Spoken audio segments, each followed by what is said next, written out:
Hello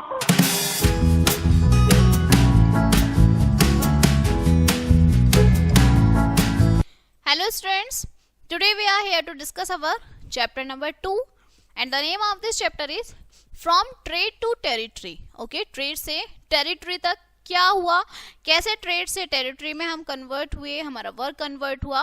late we start discuss in this chapter the company established power, कि company ने कैसे अपनी power को एस्टेब्लिश किया. Okay, so let we start our chapter. Long ago in a time before airplanes and computers, brave sailors from Europe set out on long journey across the seas. ये आपका काफी time पहले का time है, airplanes और computers से पहले का टाइम. ठीक है. They were looking for a new lands and treasures. जब जो लोग हैं वो सीज के थ्रू काम करते थे, मतलब एक जगह से दूसरी जगह पर जाते थे. ठीक है, वो देखते थे, नए लैंड के बारे में देखते थे, ट्रेजर्स के बारे में देखते थे. One of the places they found was India, a land full of spices, silks and jewelers. उन्होंने एक ऐसा प्लेस इंडिया में देखा जिसमें बहुत सारे स्पाइसेस भरे हुए थे, वहाँ पे सिल्क था, ज्वेल्स थे. जो सेलर्स हैं went back home and told everyone about the wonderful things they had seen. उन्होंने इन सब की चीज़ों के बारे में वहाँ के लोगों को बताया वापस आकर. Soon जो बड़ी बड़ी कंपनियाँ हैं from different countries की, यूरोप की ठीक है, wanted to trade with India. उन्होंने इंडिया के साथ ट्रेड करना शुरू कर दिया. ये जो कंपनीज हैं were not just interesting in buying selling things. लोग वो कंपनीज जो हैं सिर्फ चीज़ों को बेचने और खरीदने में ही इंटरेस्ट नहीं थी. ठीक है. They also wanted to become powerful and control parts of India. वो इंडिया के उस पार्ट पर कंट्रोल करना चाहती थी, अपना पावर करना चाहती थी. They built trading ports, उन्होंने बनाए जिन्हें फैक्ट्रीज कहते हैं, along the coast of India के कोस्ट पर. They were not factories, नहीं थी वो we think of today, but places where they could store goods and do business. उन्होंने वहाँ पे चीज़ें जो है स्टोर करना शुरू किया, अपना बिजनेस करना शुरू कर दिया. टाइम के साथ जो है some of these companies become very, वो कंपनीज जो हैं बहुत ज़्यादा स्ट्रॉन्ग होती गई. स्टार्टेड टू एक लाइक स्मॉल, एक छोटा सा उन्होंने वहाँ पे अपना गवर्नमेंट जो है बना लिया, वहाँ पे उस तरीके से वो वर्क करने लगे थे. मोस्ट फेमस ऑफ ये जो कंपनीज थी, इनमें जो था ब्रिटिश ईस्ट इंडिया कंपनी थी. ठीक है. सबसे पहले it was just a group of merchant, सबसे पहले वो सिर्फ कुछ लोगों का ही ग्रुप था, who wanted to make money by trading, जो ट्रेडिंग के थ्रू जो है मनी अर्न करते थे. But as the years went it become more and more powerful. जैसे जैसे साल गए वो और ज़्यादा पावरफुल होते चले गए. जो कंपनियां हैं हैड इट्स ऑन, उन्होंने अपनी खुद की आर्मी बना ली एंड स्टार्टिंग टू कंट्रोल, और इंडिया के अलग अलग पार्ट्स पे कंट्रोल करना शुरू कर दिया था. दिस वॉज, ये जो है ब्रिटिश रूल की शुरुआत थी इंडिया में, जो 200 साल तक उनका रूल चला था. ठीक है, 200 साल तक उन्होंने हमारे इंडिया पर राज किया था. नेक्स्ट आता है European trading companies in India. Okay, so when European traders, जब यूरोपियन ट्रेडर्स थे वो सबसे पहले इंडिया में आए थे, दे वर amazed by all the wonderful things they found. उन्होंने बहुत अच्छी अच्छी चीज़ें जो हैं वहाँ पे देखी थी इंडिया में. इंडिया में स्पाइसेस थी, मसाले थे, जैसे पेपर है, सिनेबर है, ब्यूटीफुल फैब्रिक्स थे, सिल्क है, कॉटन है, प्रीशियस स्टोन्स थे जैसे डायमंड है. ये सब चीज़ें जो हैं वर वेरी, बहुत वैल्यूएबल थी यूरोप्स में. And the traders knew that they could make a lot of money by selling them. वो जानते थे इन सब चीज़ों को बेच के वो बहुत सारा पैसा कमा सकते हैं. ठीक है. Different countries in Europe send their own trading companies to India. उन्होंने यूरोप ने अपनी खुद की कंपनी जो इंडिया में भेजी. The first to arrive were the Portuguese in 1498. सबसे पहले जो है पोर्टुगीज आए थे 1498 में. उन्होंने देखा, फॉलो किया डच को, इंग्लिश को और फ्रेंच को. हर एक जो कंपनीज हैं wanted to the most successful, trading में सक्सेसफुल होना चाहती थी वो इंडिया के. They set up trading post in different parts of country, specially along the coast where it was easy to load and unload ships. सबसे पहले उन्होंने अलग अलग पार्ट्स में कंट्री के जो ट्रेडिंग से उनको पोस्ट करना शुरू कर दिया. ठीक है. और जो कोस्ट के पास रीजन थे पहले उनमें उन्होंने भेजना शुरू किया था, ठीक है। एट फर्स्ट ये जो कंपनी है ओनली वांटेड, सबसे पहले वो सिर्फ ट्रेडिंग के लिए ही आई थी, ठीक है। दे डिड नॉट, उनका कोई प्लान नहीं था कि उन्हें इंडिया पर रूल करना है, बट टाइम के साथ साथ जैसे वो रहे उन्होंने स्टार्ट किया लोकल पॉलिटिक्स बनाना, ठीक है। फ्रेंड्स बनाने शुरू किए इंडियन रूलर्स को और आपस में उनकी लड़ाई करवाई। और उन्होंने स्टार्ट किया एक दूसरे को compete करना, trying to get the best trade deal and the most control over different area, अलग अलग एरिया पे उन्होंने अपना कंट्रोल करना शुरू कर दिया था, ठीक है। सो देखिए सबसे पहले पोर्टुगीज आए, फिर डच आए, फिर ईस्ट इंडिया कंपनी आई, उसके बाद फ्रांस ईस्ट इंडिया आई, ठीक है। सो इन्होंने ही हमारी जो इंडिया है उस पर क्या किया था, अपना राज किया था, रूल किया था, ओके। इसके बाद आपका नेक्स्ट आता है the Anglo French rivalry in India. देखिए while many European countries had trading, जब यूरोपियन कंट्रीज की जो है, ठीक है, ट्रेडिंग कंपनीज थी इंडिया में, the two that become the most powerful were British and French. तो जो सबसे ज्यादा पावरफुल थी वो ब्रिटिश और फ्रेंच थी, ठीक है। ये दो कंट्रीज हैं were often at war with each other in Europe, Europe में इनकी लड़ाई हुई थी, and their rivalry spread to India as well. Both wanted to be strongest European power in India, वो सबसे ज्यादा यूरोपियन, सबसे बहुत ज्यादा महत्वपूर्ण ताकतवर, ठीक है, पावरफुल जो आपकी इंडिया में रहना चाहती थी कि हमारी जो कंट्री होगी वो सबसे ज्यादा पावरफुल होगी, ठीक है। और वो कंट्रोल करना चाहती थी सारे ट्रेड्स पर।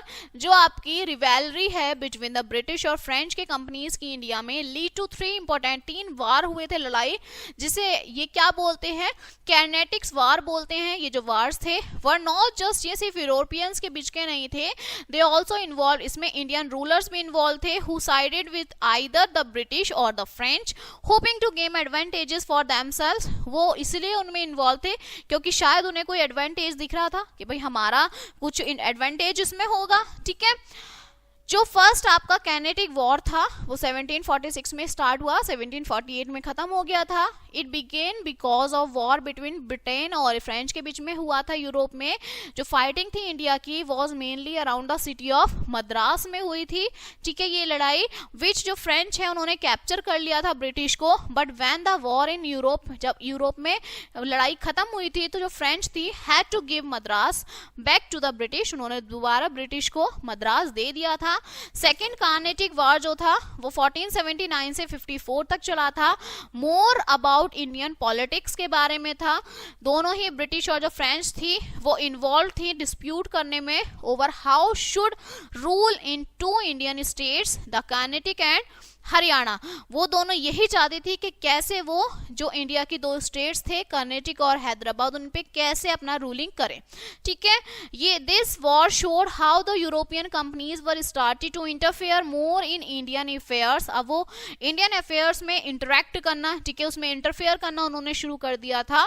थर्ड कार्नेटिक वार जो था वो 1758 से 1763 तक चला। मोस्ट इंपॉर्टेंट, बहुत जरूरी था, ये पार्ट था बिग ग्लोबल का जिसमें कॉन्फ्लिक्ट्स हुए थे 7 साल, ठीक है। इंडिया में जो ब्रिटिश है lead by a clever man name Robert cleave, वो जो ब्रिटिश थे, ठीक है, इंडिया में ये जो रॉबर्ट क्लीव थे उन्होंने डिफीट कर दिया था फ्रेंच को, ठीक है, बहुत क्लेवर थे। ये जो वार है खत्म हो गया था, फ्रेंच की जो होप थी कंट्रोल कर ली गई थी इंडिया में, and left the British as the strongest. और जो ब्रिटिश थी वो सबसे ज्यादा स्ट्रॉन्गेस्ट यूरोपियन पावर बन गई थी कंट्री की, ठीक। उसके बाद आता है the conquest of Bengal. So after defending the French, जो फ्रेंच को हराने के बाद जो ब्रिटिश ईस्ट इंडिया कंपनी थी उसने टर्न कर लिया अपना अटेंशन बंगाल की तरफ, ठीक है, आज के टाइम में से बंगाल बोलते हैं, ठीक है। सो जो बंगाल है वॉज द इम्पोर्टेंट और रिच रीजन था ईस्टर्न इंडिया का, ठीक है। इट हैड फर्टाइल लैंड थी, वहां पे बहुत सारी इंडस्ट्रीज थी, लॉट्स ऑफ ट्रेड्स थे। जो कंपनी है ऑलरेडी ट्रेडिंग पोस्ट था वहां पर कर्नाटका में, कलकत्ता में, ठीक है, जिसे कोलकाता बोलते हैं। But it wanted more control over the हो, वो पूरे रीजन पे कंट्रोल करना चाहती थी। एट दैट टाइम जो आपका बंगाल था वो रूल्ड करते थे नवाब नेम दुल्लाहा, ठीक है। He did not like how powerful the British were becoming, वो नहीं चाहते थे कि ब्रिटिश जो है कितनी पावरफुल है। 1756 में उन्होंने उन पे अटैक किया, कैप्चर कर लिया ब्रिटिश फोर्ट के, ठीक है, कलकत्ता में। Okay, this lead to famous incident, ये आपका बहुत ज्यादा फेमस इंसिडेंट था जिसे ब्लैक होल ऑफ कैलकाटा बोला जाता था, वेयर बहुत सारे जो ब्रिटिश प्रिजनर्स थे वो मारे गए थे इन अ स्मॉल प्रिजन सेल में, ठीक है। जो ब्रिटिश है वो बहुत गुस्सा हो गए थे इसकी चीज के बारे में जानते हुए, ठीक है, कि उन पर अटैक हो गया। They send an army lead by Robert Clive to take back Calcutta, उन्होंने दोबारा से एक आर्मी भेजी जिनके जो हेड थे वो रॉबर्ट क्लाइव थे। This lead to the famous battle of Plassey in 1757, बहुत फेमस बैटल हुआ था, लड़ाई हुई थी। क्लीव की जो आर्मी थी वो डिफीट हो गई थी नवाब फोर्सेस से, partly because some of the Nawab commanders had been bribed to switch side। वो क्यों हो गई थी डिफीट? क्योंकि जो नवाब के कुछ कमांडर्स थे उन्होंने अपनी साइड बदल ली थी। ये जो बैटल है is often seen as the beginning, ये शुरुआत थी ब्रिटिश रूल की इंडिया में, ठीक है। उन्होंने अपनी साइड ही चेंज कर ली थी जो नवाब के कमांडर्स थे। आफ्टर प्लासी जो ब्रिटिश थी उन्होंने एक नए नवाब बनाए on the throne who would do what they wanted, जैसे वो चाहते थे, जिसे वो चाहते थे, उन्होंने वो नए नवाब बनाए। But they were not satisfied with just controlling Bengal indirectly, लेकिन उन्हें ये भी सेटिस्फेक्शन नहीं हुई, ठीक है। 1764 में they fought another important battle called the battle of Buxar. इसके बाद इन्होंने एक बक्सर का बैटल शुरू किया।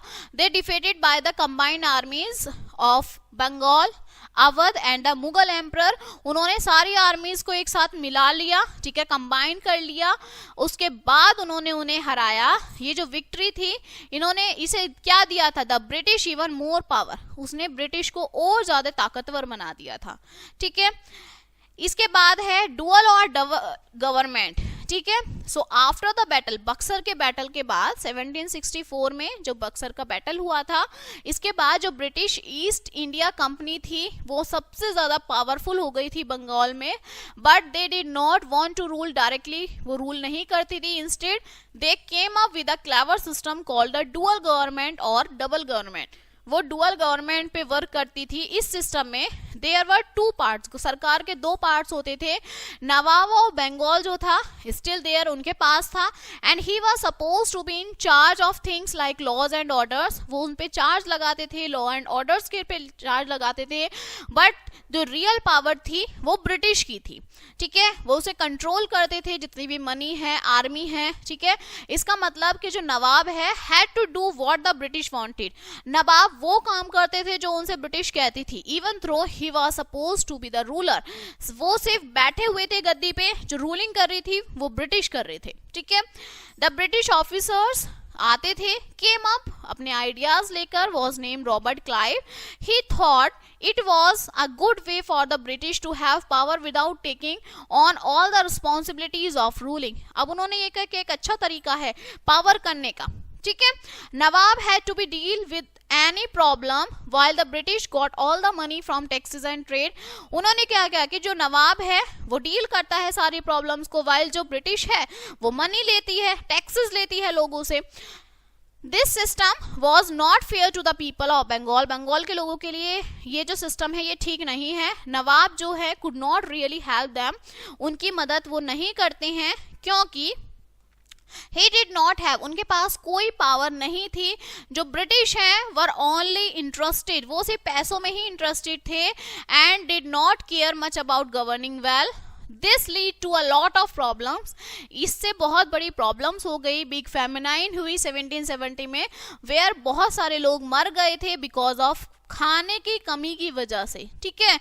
तो जो डुअल गवर्नमेंट है वो कब तक चली थी? 1767 से 1772 तक चली थी।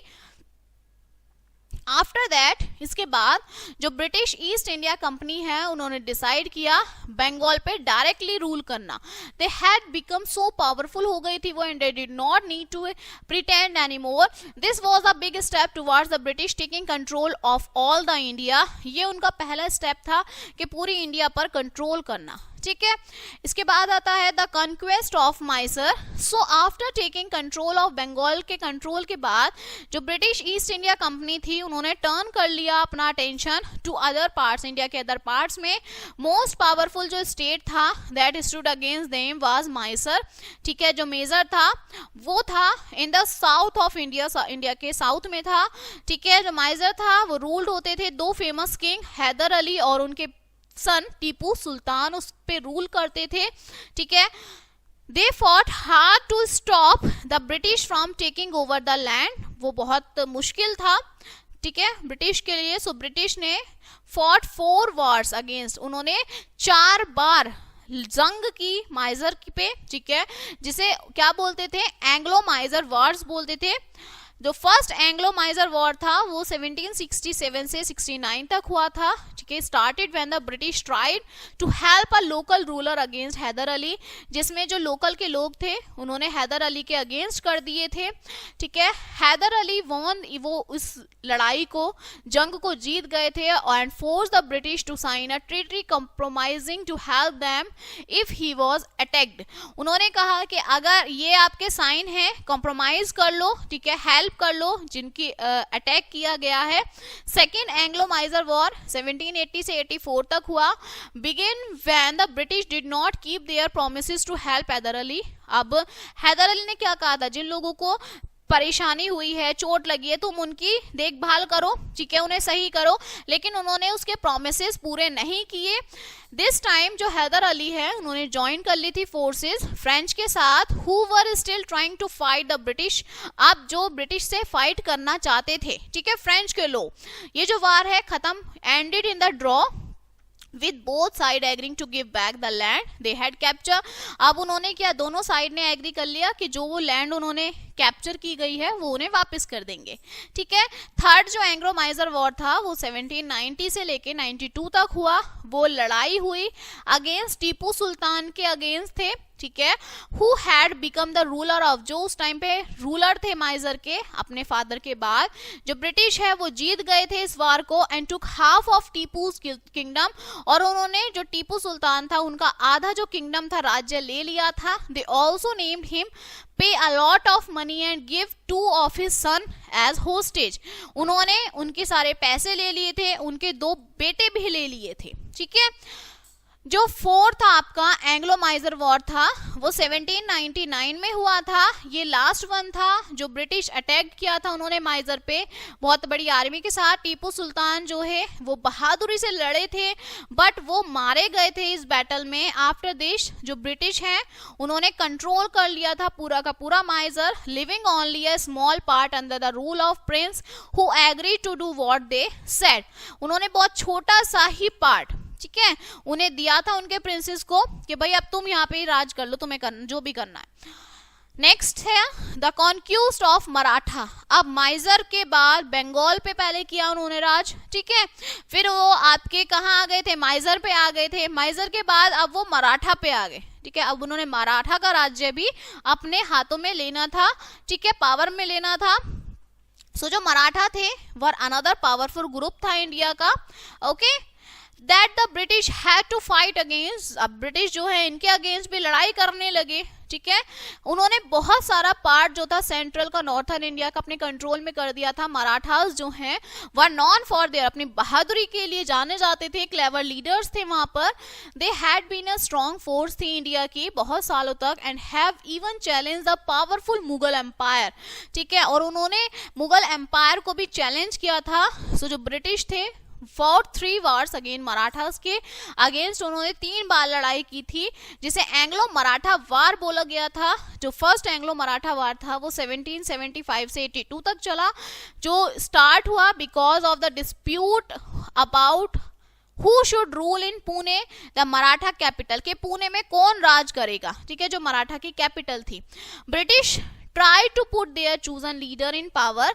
ब्रिटिश चाहते थे कि उनका लीडर वहां पे पावर में रहे, लीड करे, लेकिन जो मराठास थे उन्होंने इसके लिए बिल्कुल मना कर दिया।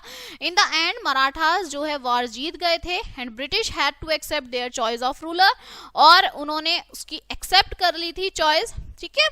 सेकेंड जो एंग्लो मराठा वार था वो 1803 से 1805 तक हुआ, was more successful for British के लिए बहुत सक्सेसफुल रहा। उन्होंने डिफीट कर दिया था मराठास को बहुत सारे बैटल्स में एंड टुक, और दिल्ली पे कंट्रोल कर लिया था जो ओल्ड मुगल कैपिटल थी, ठीक है।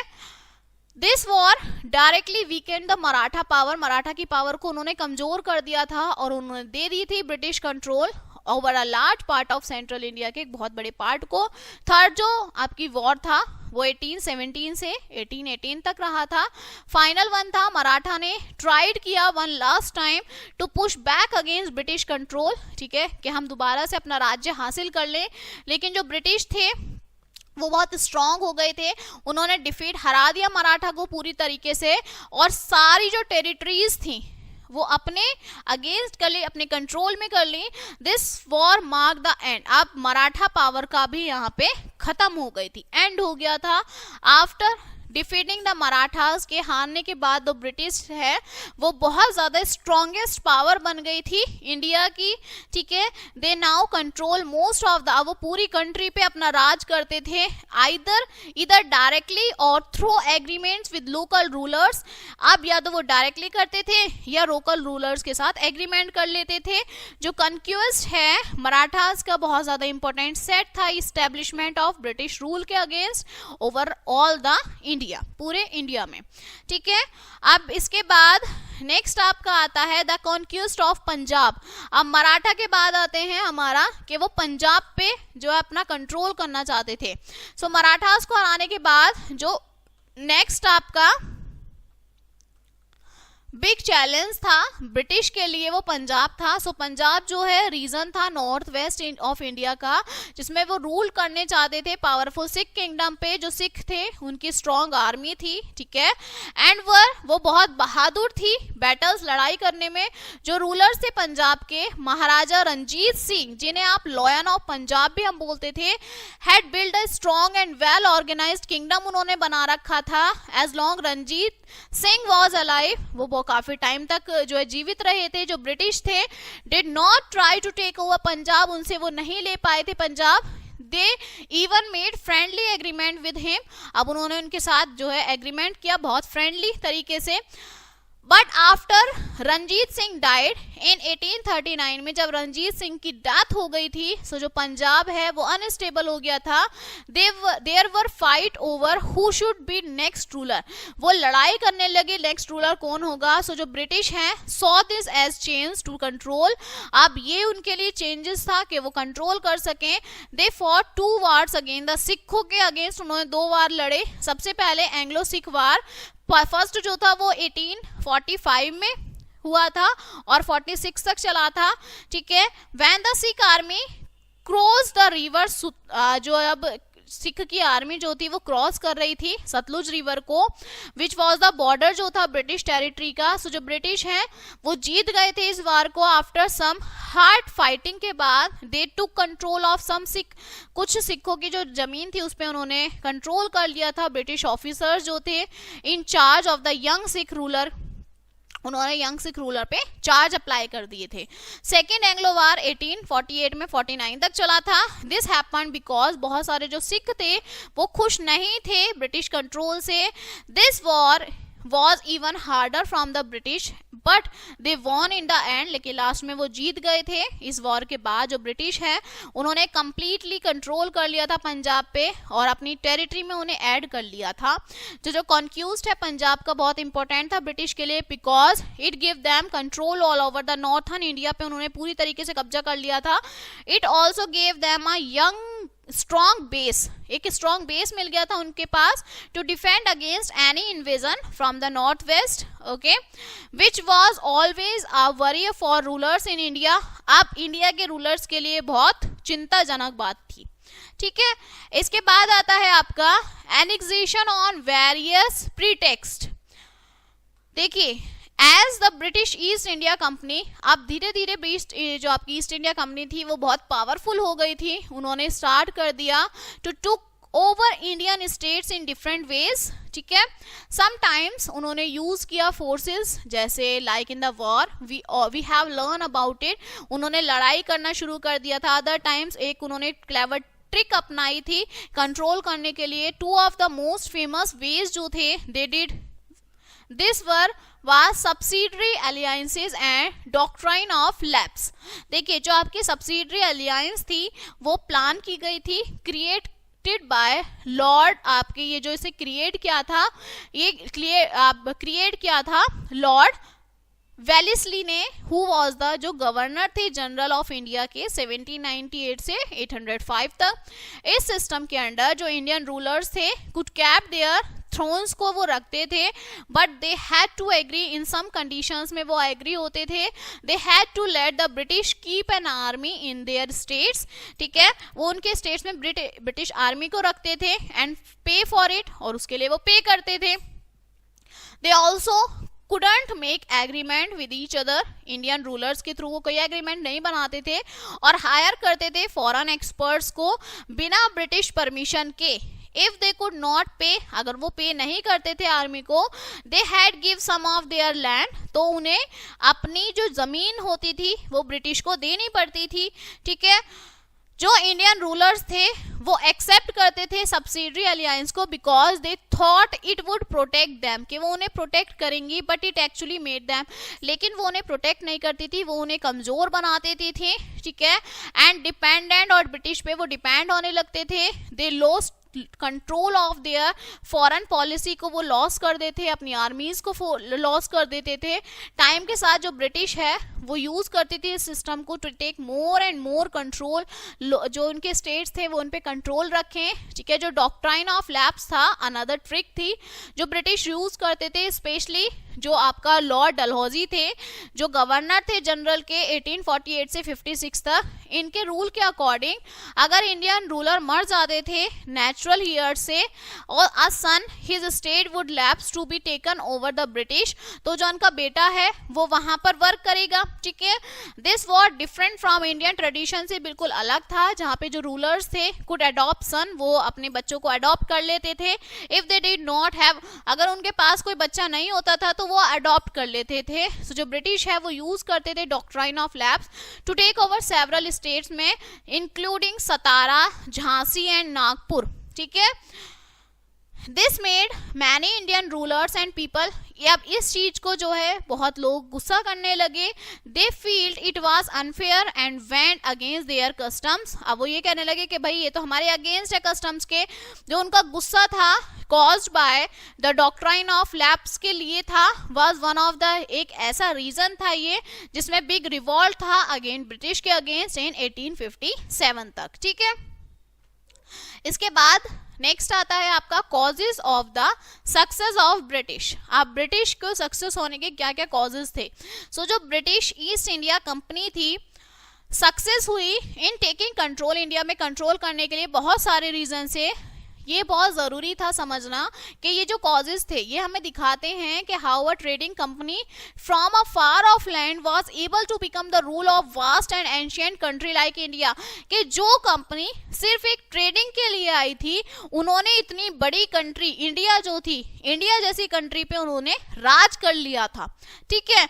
One of the main reason क्या था कि पॉलिटिकल सिचुएशन, के जो इंडिया है उसमें बहुत ज़्यादा पॉलिटिकल सिचुएशन थी, ठीक है।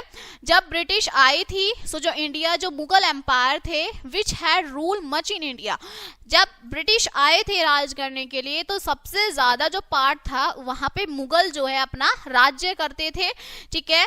वॉज बिकमिंग वीक, जिससे वो बहुत ज़्यादा कमज़ोर हो गया था। देयर वर मैनी स्मॉल, छोटे छोटे किंगडम्स थे, स्टेट्स थे जो आपस में लड़ाई करते थे। इससे क्या हुआ, दिस मेड इट ईजी, ये ब्रिटिश के लिए ईजी हो गया कि एक रूलर से दूसरे रूलर की लड़ाई करवाना और वहाँ से अपना रूल स्टार्ट कर देना, ठीक है। जो ब्रिटिश थे ऑल्सो हैड बेटर वेपन्स थे, उनके पास हथियार थे, मिलिट्री टेक्निक्स थी, उनके पास गन्स थी, कैनन्स थी, ठीक है, जो बहुत ज़्यादा एडवांस थी, that the weapons used by most Indian आर्मीज they also had a well train and discipline army. अब उनके पास ट्रेंड आर्मी थी, डिसिप्लिन आर्मी थी। बहुत सारे जो इंडियन सोल्जर्स थे जिन्हें सिपॉयज बोलते थे, उन्होंने ज्वाइन कर लिया था इंडियन आर्मी को, and were train to use, और वो नए नए वेपन्स टैक्टिक्स चलाना सीख रहे थे। ठीक है, अनदर इंपॉर्टेंट जो फैक्टर था ब्रिटिश नेवी का, they control the seas around India. जो सी होती थी, ठीक है, वो उन पर कंट्रोल करते थे। ठीक है, which mean they could bring in supplies and soldiers easily, जिसके थ्रू वो जो सोल्जर्स थे उन्हें इजिली उनका आना जाना हो जाता था। ये अलाउ करता था उन्हें कंट्रोल करने के लिए ट्रेड को, and make a lot of money which they use to pay for their armies and expansion. जो ब्रिटिश थे वर ऑल्सो वेरी, बहुत क्लेवर थे, शातिर थे डिप्लोमेसी में। उन्होंने एलिगेंसेस बनाए इंडियंस रूलर्स पर, प्रॉमिस किए उन्हें प्रोटेक्ट करने के एनिमीज से। ये जो तरीका था got Indian rulers to fight, उन्हें आपस में लड़वाने का था।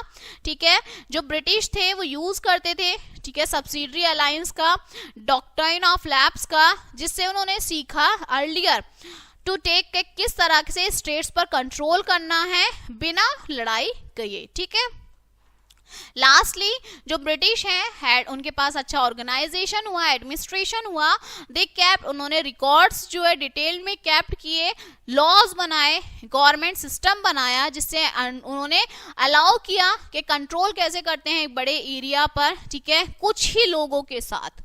ओके, दे ऑल्सो हैड, उन्होंने जो है सपोर्ट किया गवर्नमेंट पे। ठीक है, back in Britain which saw India as an important part of British empire, जिसमें जो ब्रिटिश एम्पायर का तो इंडिया है वो एक इम्पोर्टेंट पार्ट है, क्योंकि उन्होंने यहाँ पर आके क्या था रूलिंग किया था।